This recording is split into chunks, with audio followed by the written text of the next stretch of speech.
शेतकरी मित्रांनो नमस्कार. शेतकरी मित्रांनो आपण एक सध्याच्या मिरची पिकावर एक सगळ्यात चांगली महत्त्वाची माहिती देणार आहे. शेतकरी मित्रांनो आपल्याला जे आहे ते आपल्या मिरचीची जर आपली मिरची समजा आता ही मिरची बघू शकता जी की माझ्या क्लिअर अशी छातीपर्यंत आलेली आहे. शेतकरी मित्रांनो जर आपल्या मिरचीची अनावश्यक जर वाढ होत असेल शेतकरी मित्रांनो आपल्याला जे ती त्याची वाढ मिरचीची आपल्या थांबवणं गरजेचं असतं शेतकरी मित्रांनो. कारण हे व्हिडिओ जे आहे ते शेवटपर्यंत बघा, कारण आपल्याला जे आहे ते शेवटच्या ह्याच्यामध्ये आपण समजा माल कसा वाढवावा जर आपली झाडामध्ये जर आपल्या पिकामध्ये मिरचीमध्ये म्हणा जर आपल्या फुलाची संख्या जर शेतकरी मित्रांनो कमी असेल तर हे औषध आपण वापरणं सगळ्यात महत्त्वाचं असतं शेतकरी मित्रांनो. कारण ही जी आपली अवस्था आहे, कारण आताच्या ह्या मिरचीमध्ये तर शेतकरी मित्रांनो आपल्याला वापरायचं ह्याच्यामध्ये आपल्याला षण्मुख ॲग्रोटेक लिमिटेडचं आपल्याला पेक्लोबुट्राझोल 40%. तर याचं प्रमाण वापरायचं आपल्याला शेतकरी मित्रांनो कमीत कमी जे आहे ते आपल्याला प्रमाण 5 ml ते 8 ml आपल्याला 15 लिटरसाठी या औषधाचा वापर करायचा आहे शेतकरी मित्रांनो.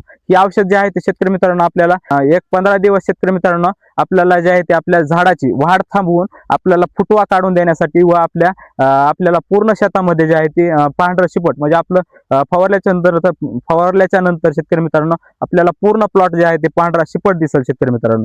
जर आपली फुलधारणा वाढली शेतकरी मित्रांनो तर आपल्याला जे आहे ते मिरची वाढण्यास सगळ्यात जास्त मदत होणार आहे. तर शेतकरी मित्रांनो अशाच नवनवीन व्हिडिओसाठी या चॅनलला लाईक सबस्क्राईब करून घ्या.